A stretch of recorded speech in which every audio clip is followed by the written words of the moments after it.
कुछ लोग सिर्फ सपने नहीं देखते, कुछ लोग पूरे देश को सपना देखना सिखाते हैं।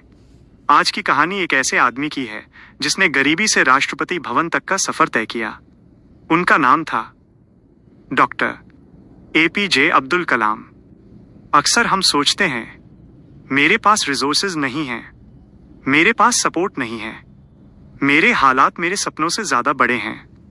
हम मान लेते हैं कि महान बनने के लिए महान शुरुआत चाहिए, लेकिन सच्चाई ये है, इतिहास इस सोच को बार बार गलत साबित करता है। अब जरा सोचिए, एक छोटा सा शहर रामेश्वरम, एक गरीब परिवार, अखबार बेचने वाला बच्चा और सपना आसमान छूने का। यही कहानी थी अब्दुल कलाम की।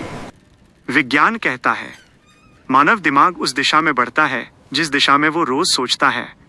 इसे कहा जाता है न्यूरोप्लास्टिसिटी, मतलब दिमाग खुद को बार बार बदल सकता है। अगर आप सीमाओं के बारे में सोचेंगे तो दिमाग सीमाएं बनाएगा। अगर आप संभावनाओं के बारे में सोचेंगे तो दिमाग रास्ते खोजेगा। अब्दुल कलाम यही करते थे।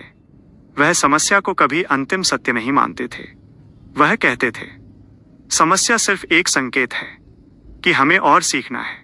कलाम जी एक साधारण घर में पैदा हुए। पिता नाव चलाते थे, माँ घर संभालती थीं। बचपन में अखबार बांटना उनकी रोज की जिम्मेदारी थी, लेकिन उनके सपने कागज जैसे हल्के नहीं थे। उनके सपने रॉकेट जैसे भारी थे।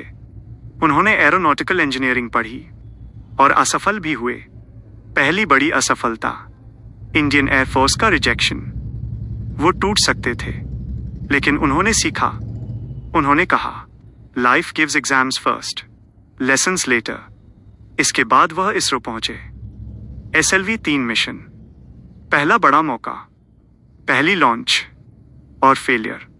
पूरा देश देख रहा था, लेकिन जब अगली बार लॉन्च सफल हुआ तो क्रेडिट उन्होंने अपनी टीम को दिया और फेलियर की जिम्मेदारी खुद ली।